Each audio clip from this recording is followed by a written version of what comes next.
तब के युग में होखत रहल गावना दोंगा तेंगा। अच्छा। तब के युग में होखत रहल गावना दोंगा तेंगा। आ नौकी पतोहिया बियाहे आइल घर में लगौलस लेंगा। हाँ आते आते।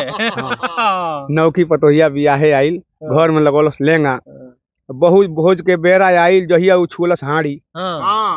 बहु भोज के बेरा आइल जहिया उछुलस हाड़ी। आ सास जी के पुतकाटी कहलस ननद के कहलस रानी। बहु भोज के बेरा आइल जहिया छुलस हाड़ी। सास जी के पुतकाठी कहलस ननद के कहलस रानी। आपन आपन इज्जत बचा के भागल फिरस पहुनी। आ 4 घुसा मरद के दहलस ससुर जी के दू केहनी। 4 घुसा मरद के दहलस ससुर के 2 केहनी। आग लगौनी बहिन ओकर माई रहल घर फोरनी।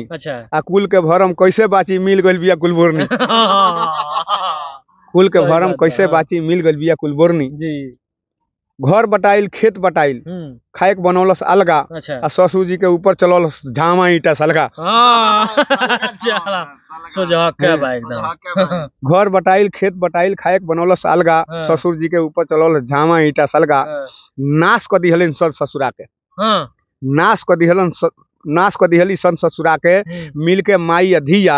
ए भैया हमरो मेहरारू वही खानदान के बिया। इतना साँच। हृदय विशाल कहे सबसे पहले कुल खानदान निरखी हो। हृदय विशाल कहले सबसे पहले कुल खानदान निरखी हो। आ बेटा भी है होई तो पहले सास के ओकरा देखियो। सबसे पहले सास के देखियो। सास निमन होई तो ओकर बेटी निमन होई। बेटा भी है होई तो पहले सास के ओकरा देखियो। कैसन लागल कविता बतावल जाई। ई मात्र हंसे खातिर कविता बा। ऐसे एगो दिल पर केहू ना ली। हैं ना कुछ लोग दिल पर ले ली कविता सुनते। हाँ दिल पर ले ली। दिल पर ले ली घरे तो ना रामपुर मिल पर हमरा के ले ली।